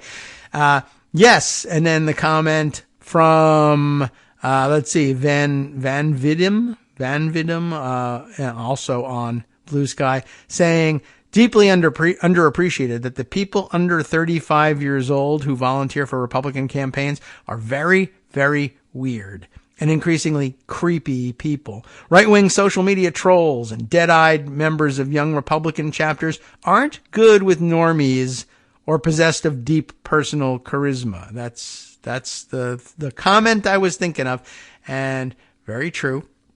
We'll put it aside and share it with you. But that's what came to mind as I was thinking about what they're saying here. This weird generation of a supposed culture war touch points surrounding Sydney Sweeney, even if she has absolutely nothing whatsoever to do for it. Okay, with it. All right, other things to share with you. Let's see, as we come up to the break, we'll try and keep some of them short. Here's an interesting bit from the Daily Beast. I forget what the situation is with access to their works of art, but Daily Beast has this interesting headline. I guess it's of a piece with the Donald Trump issues in court. Steve Bannon's refusal to pay his bills is costing him big, according to the Daily Beast, and specifically according to, let's see if I get the crediting right here, Jose Pagliari on this one. Daily Beast, notorious via Pocket for giving the wrong author credit for some reason. It's not the Daily Beast's fault, I don't think. I guess the problem lies with Pocket, but I'm not really sure what causes it. Anyway, here's the story. For 2 years, Steve Bannon has refused to pay the $500,000 he owes his former lawyer. How do people get away with this stuff? I don't know. I guess he's not getting away with it, but how do you, I don't know. I just thought like everything would collapse for you a lot faster if this was the case. But anyway, now his refusal to settle his debts has exposed him and his current attorney to potential sanctions. Bannon, with the aid of his counsel, has for months done nothing but intentionally stall and delay plaintiff's enforcement of its valid money judgment. The law firm that previously represented him wrote to a New York state judge last month, employing an underline to show their heightened frustration. Ooh, scary. But I guess this is maybe a good warning for how will it play out in New York for Donald Trump, even with judges insisting, no, like as is the latest news, you must absolutely put up the bond in the E. Jean Carroll case if you want to proceed with an appeal. You just, no appeal without the cash or the bond. But yet here we have Steve Bannon in New York courts similarly saying, well, what if I just don't pay it? Like, can't we just continue on and I can make trouble and headlines, even if it's headlines about the courts becoming increasingly frustrated with me, which is fine because I'm going to attack the courts anyway. Bannon, who was once Donald Trump's White House chief strategist and played an active role with the former president's January 6th coup attempt, is already trapped in a precarious position. He's a convict trying to avoid serving his 4-month prison sentence for ignoring a congressional subpoena that sought to question him over his role in the MAGA insurrection. And the Manhattan District Attorney is putting him on trial in May for duping nativist donors to We Build the Wall, that's the group they were donors to, who wanted to support a privately built U.S.-Mexico border barrier. But now he's making it even worse on himself. But is he? Because he's still running around, right? It's been 7 months since a New York state judge ordered the conspiracy-spewing right-wing political agitator to pay the $484,197 that he owed the defense lawyer that he stiffed, Bob Costello. And warning for all lawyers out there, don't take these guys as clients. But since then, according to court filings, Bannon has been dodging the ordered judgment and ignoring follow-up subpoenas. And why not, right? And if he ignores them a little bit longer, then maybe somehow something pardon or SEAL Team 6 kills the guy he owes money to or whatever. That has put the aggrieved New York City law firm of Davidoff, Hutcher, and Citron in the awkward position of asking the judge to intervene yet again, citing what they called a last-ditch effort concocted by Bannon to game this court. In its attempt to get a readout of Bannon's personal finances and his abilities to pay the bill, the law firm tried to question him under oath and sent subpoenas to learn more about his businesses and what's in his personal bank accounts. Emails showed that Bannon's new lawyer, why would anybody do it, but okay, Harlan Protas, that's like Protas is how it's spelled, initially agreed in November to schedule a deposition and turn over materials, provided that they first sign a simple and straightforward confidentiality agreement.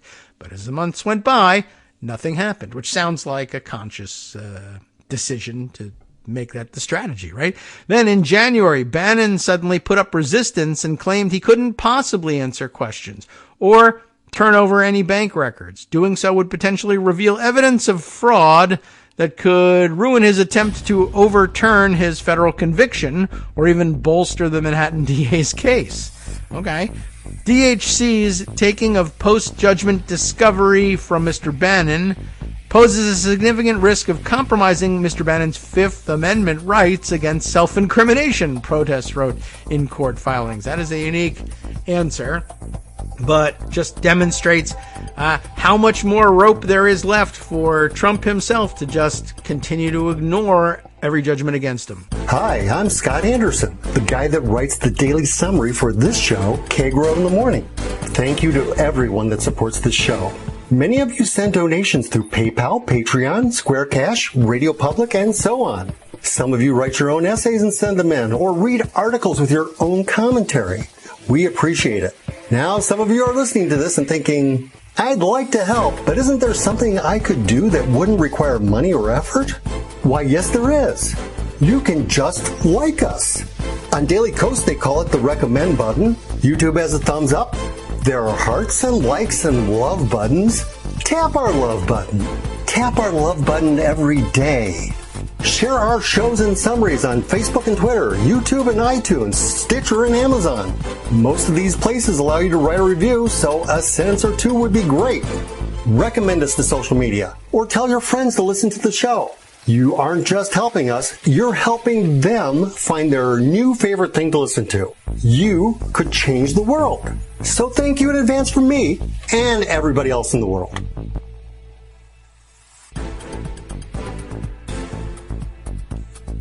All right, welcome back now to the Kagro in the Morning Show here on Netroots Radio. We got one more segment to get you ready for the weekend. So let's continue, though, with this Steve Bannon situation, because I think it is possibly illustrative of just how difficult it is, even when you get down to the point where there are judges sitting there saying, no, absolutely not. No. We won't give you any wiggle room on this. This stuff is due and it has to be paid now. Now. The court says so. The majesty of the law and all of its weight coming down on your head still doesn't mean that dollars show up in another person's pocket. You have to wrest these things physically from people like Bannon and Trump. Seize their property. Seize their person. And turn them upside down and shake them until their property comes loose.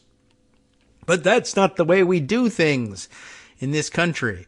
Well, that may be true, but these are extraordinary circumstances. Because, in like 6 months, you might not be able to do anything, ever.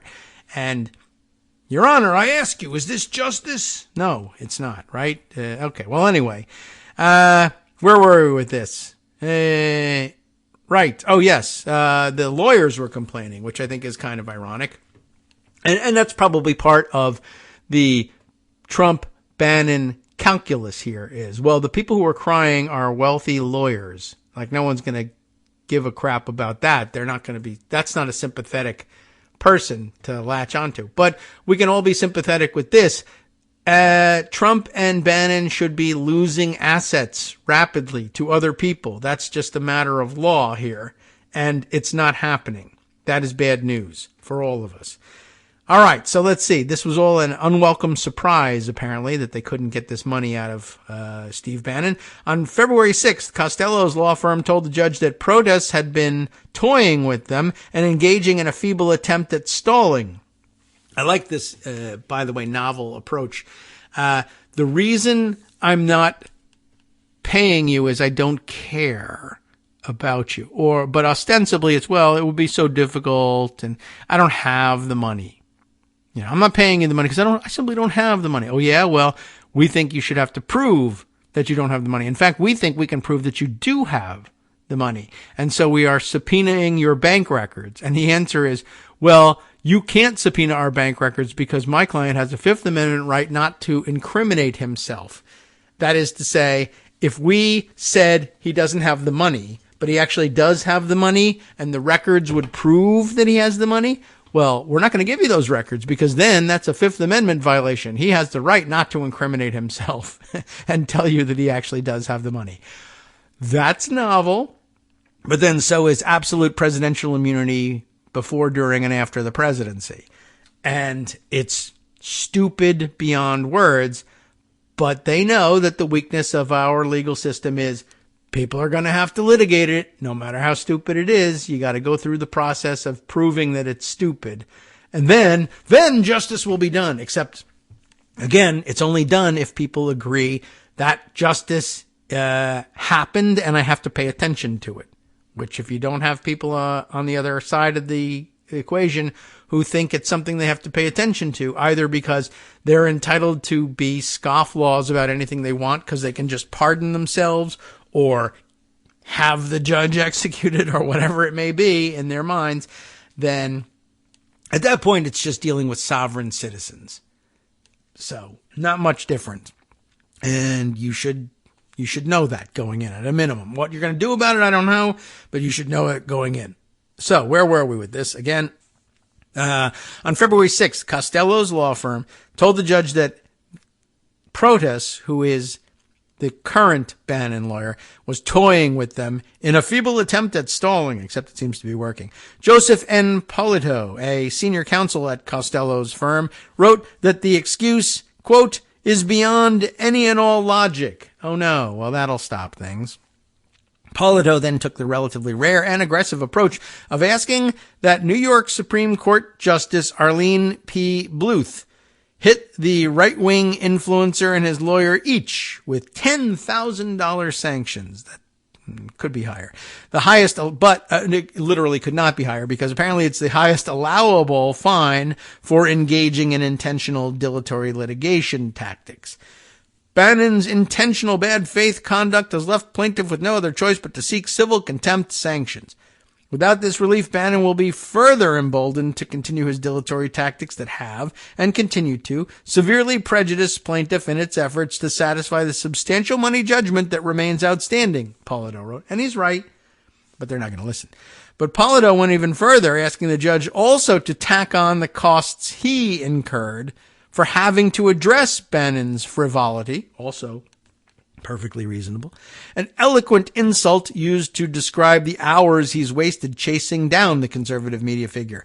Protas did not respond to a request for comment, but he is expected to file a formal reply in court records later this week. Polito did not reply to an email asking about the case. But there you have it. Just, I guess, a foreshadowing of how much more trouble. Oh, pardon me. I've shifted in the chair and batted the microphone there. But how much more trouble and delay Trump can cause, even though he's lost the cases in front of everyone and may not even be able to mount any appeals to delay, but still also won't deliver the money. So, more thought necessary about how to deal with this. And I'm not sure that there's an easy answer. All right. Speaking as we were just the other day about the tactic of maybe doing the 4 years ago. Are you better off now than you were 4 years ago? As that is the common, presidential race refrain.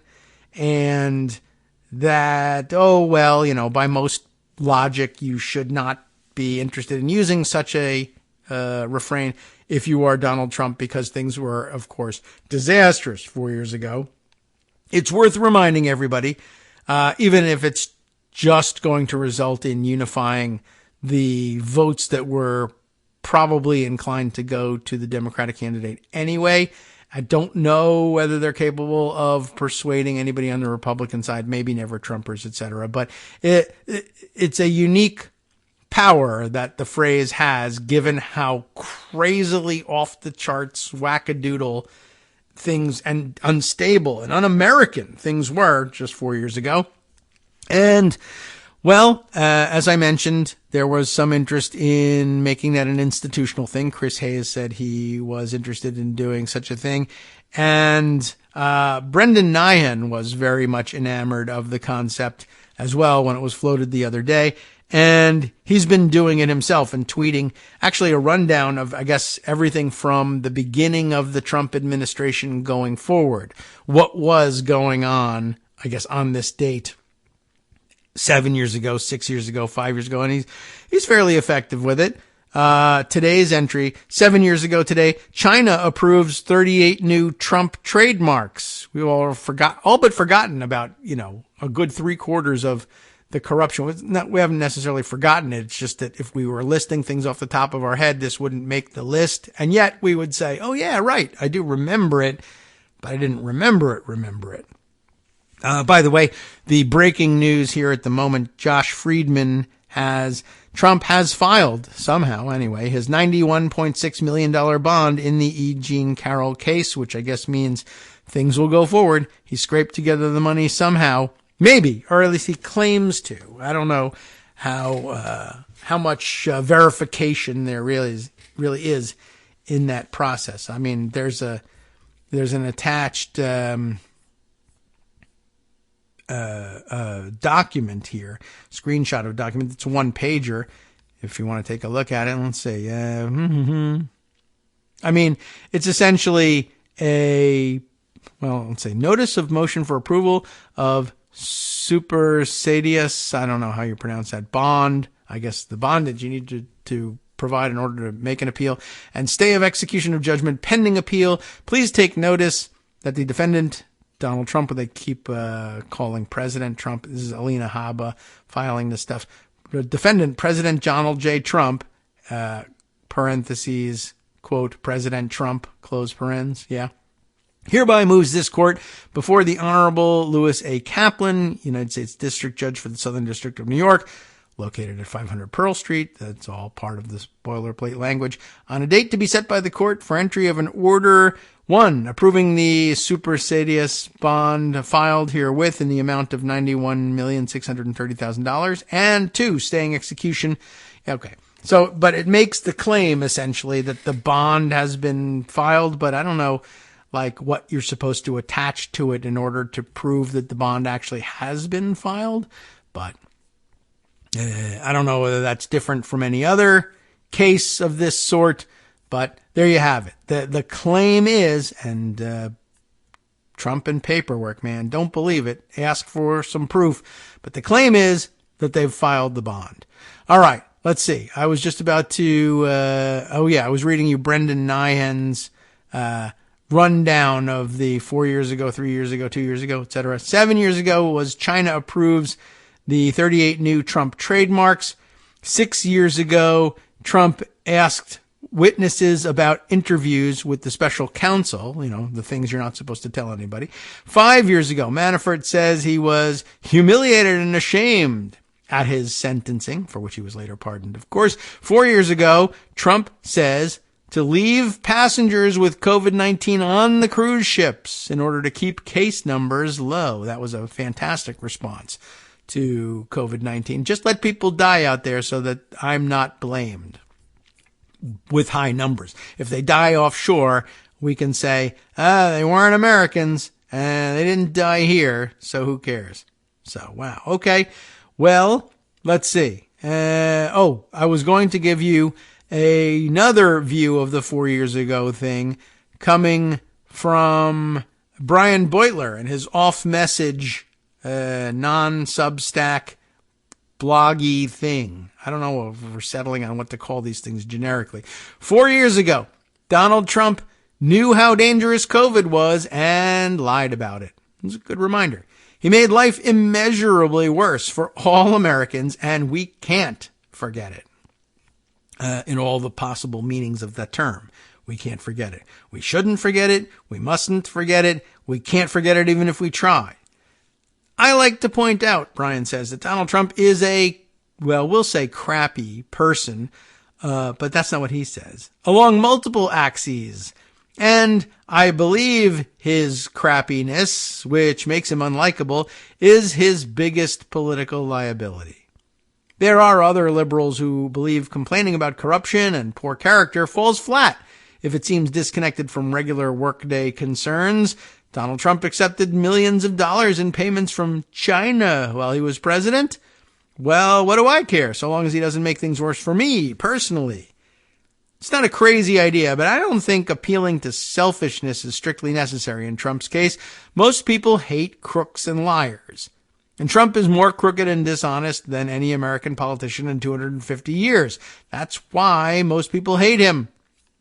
And roughly speaking, the people who like him either aren't aware that he's a crook and a liar, or have chosen to forgive him, not because he did anything especially good for Americans, but because he makes liberals so upset.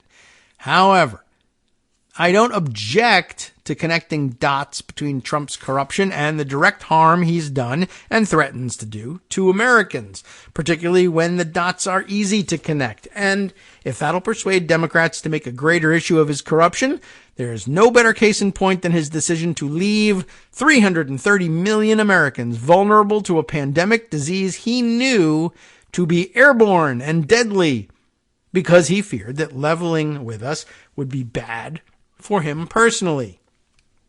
First section, clash in the pandemic. When Ronald Reagan coined the canonical question in American presidential politics, are you better off than you were 4 years ago, he was challenging an incumbent.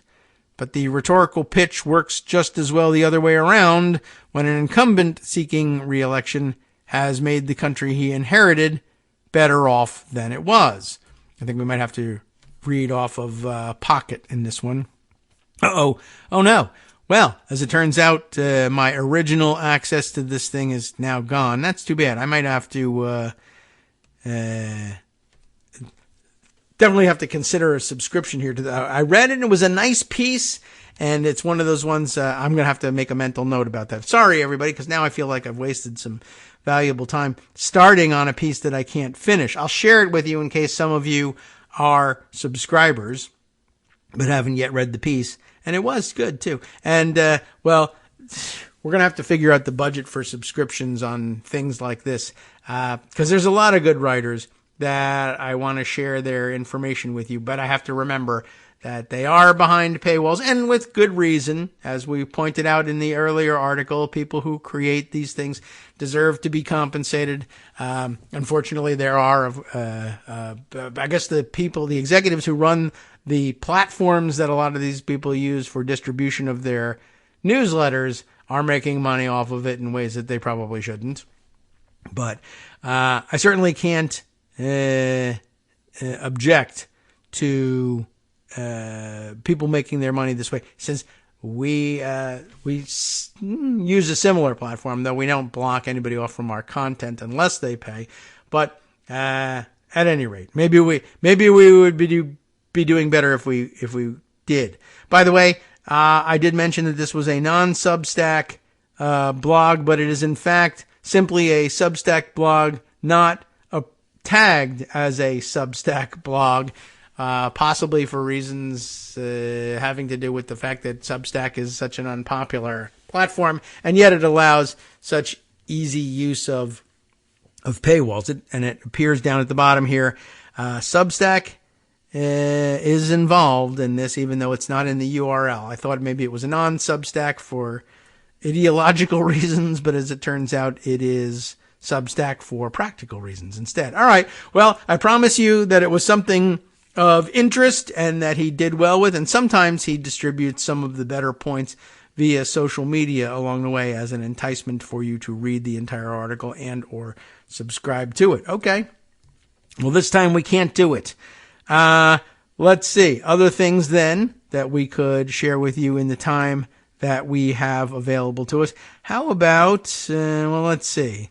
This is something I think that Scott shared with me, and comes via Michigan, according to Reuters there. Police reports, adultery claims, inside the tumult ripping Michigan Republicans apart.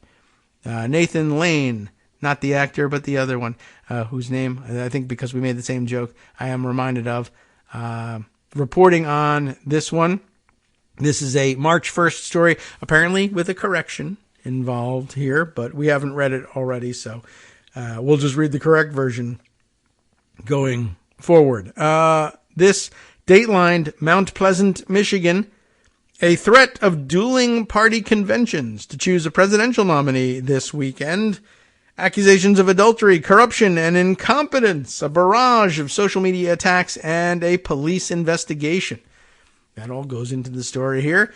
The Michigan Republican Party is in turmoil, we know that, raising fears among some Republicans that support for former President Donald Trump's re-election bid could suffer in a battleground state. Yay! That Democratic President Joe Biden won by 2.8 percentage points in 2020. The fight to oust Christina Caramo, elected as Republican Party chair in Michigan last year, has become increasingly bitter and personal, leaving deep divisions in the local party, according to 36 party members who spoke to Reuters. At the center of attention, or of that battle, is Bree Mogenberg. It's my best attempt at a pronunciation of that name. It's got an interesting spelling. You'll see it if you want to follow the links. The 44-year-old member of the Republican State Committee, a governing board for the party in Michigan, helped organize a January 6th vote by some committee members to remove Caramo. Mogenberg and others blame Caramo, a fiery grassroots activist who backs Trump's false claims of election fraud, for stifling dissent within the party, a lack of transparency in decision-making, and driving away wealthy donors. The Republican National Committee, which helps to coordinate the party's fundraising and election strategy across America, ruled in February that Caramo's removal was legitimate and recognized Pete Hoekstra, ambassador to the Netherlands during Trump's presidency, as the new chair, former congressman, of course. Trump has thrown his support behind Hoekstra, which is amazing.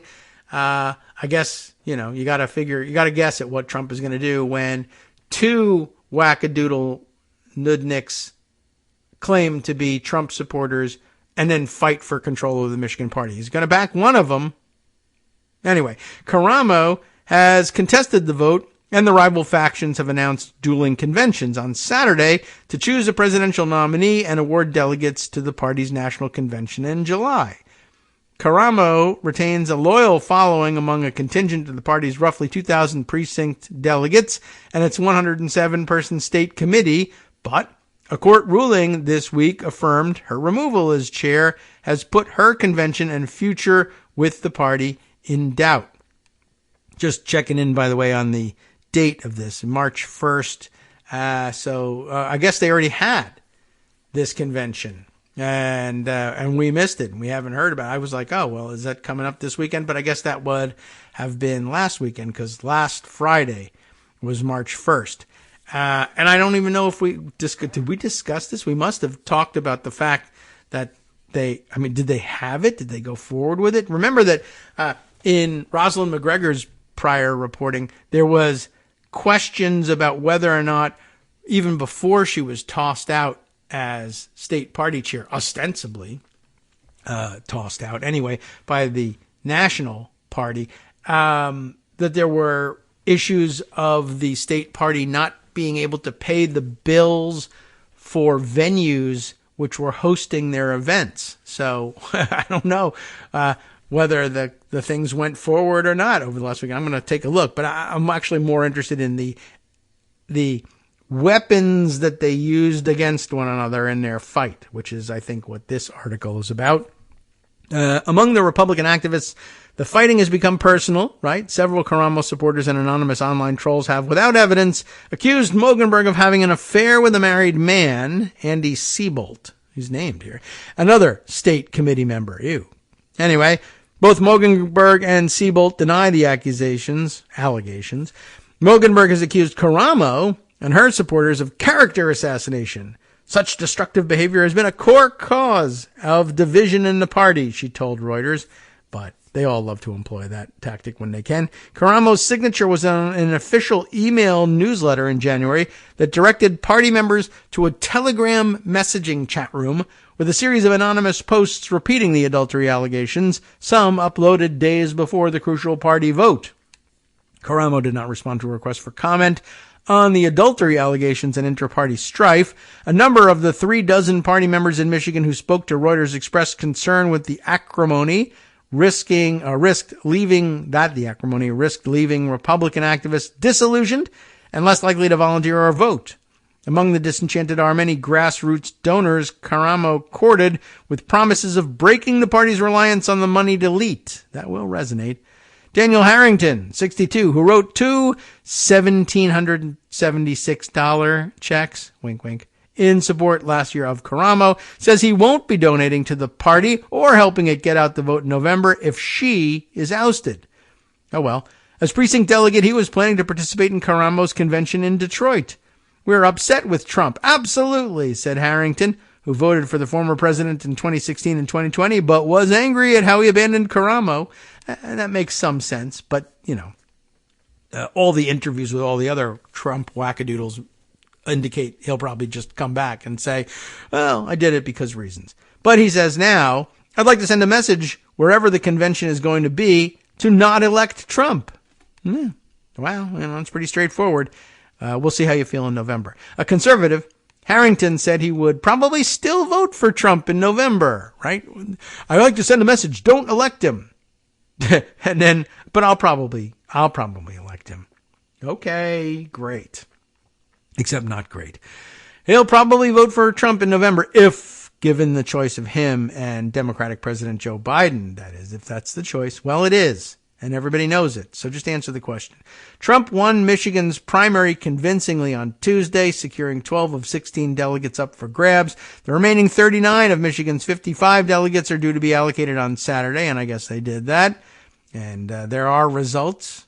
The impact of the turmoil within the party has already hit campaign coffers. Donations to a state-level account came to just under $20,000 from the start of Karamo's tenure to the end of 2023, down sharply from $690,000 during the same period 4 years earlier, according to a Reuters review of filings. So I ask you, Michigan Republican Party, are you better off now than you were 4 years ago? The answer is objectively no. And except that's something you can't actually blame Biden for.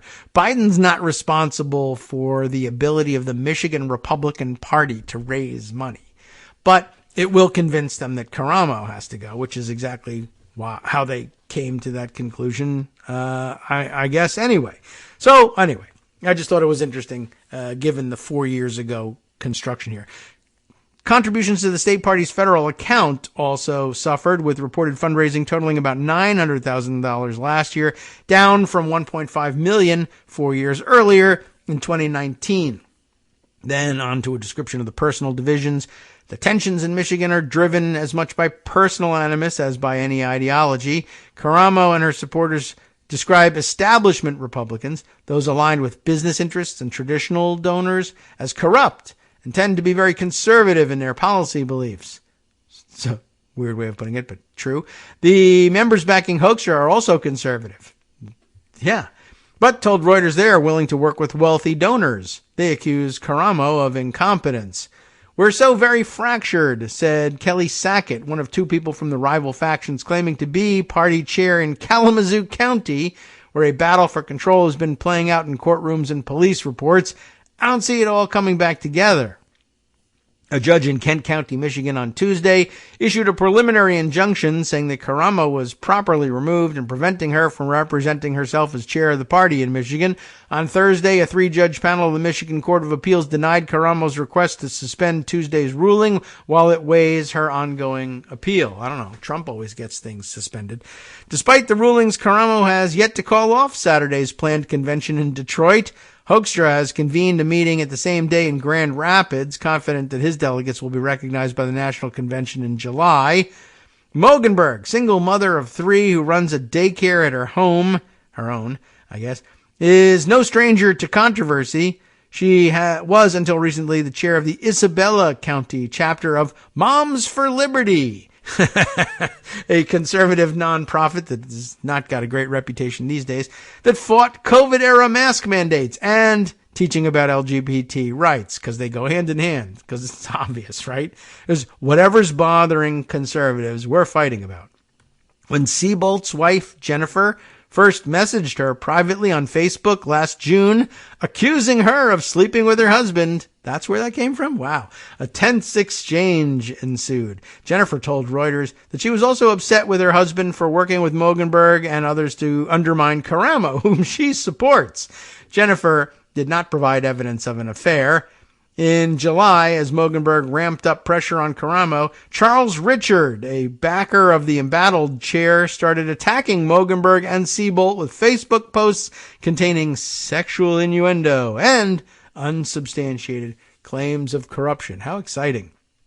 When asked why he attacked Mogenberg online, Richard pointed to a disagreement with her that predated Karamo's election as state party chair. He said Mogenberg confronted him in a threatening way at the state party convention in February of 2023. Mogenberg denies it. In some Facebook posts, Richard subsequently criticized Mogenberg and Seabolt for moving against Karamo. In a September 23rd post, for instance, he railed against the fake Republicans working against Karamo while using a pejorative nickname for Seabolt and calling him Mogenberg's new beau. Wow. Tough language, new beau. Following an adultery complaint submitted by Seabolt's wife, the state police opened an investigation that prosecutors in both Oceana and Isabella counties declined to pursue, citing a lack of evidence and jurisdictional issues, according to a letter from the Oceana prosecutor on October 9th and police report dated October 10th, reviewed by Reuters. All right. It gets pretty weird and pretty juicy, but that kind of covers the basics of it. I don't know. I thought that was interesting. At least we uncovered the origin of it. His wife says that this is the case. She may not be right, but what an interesting thing. Tearing a family apart, but it sounds like the family wasn't terribly together in the first place. Family values, something, something, yada, yada, blah, blah, blah. Anyway, listen, it's time for us to get the hell out of here, and time for Justice Putnam to come back with his Friday program. Yeah, he's got it all prepared and ready for you. And guess what? He'll probably be covering that weirdo Brit as well. Radio.com. You have been listening to Kagro in the morning with David Waldman. But there's a lot going on in Alabama, and I guess a lot going to be reported on his show as well. Alabama Republicans have, for instance, pushed through an anti-DEI bill and a limit on absentee ballots. Elsewhere in the country, Oregon passed campaign finance reform that limits contributions to political candidates. That sounds like fun. All that and more next, and we'll be back next week.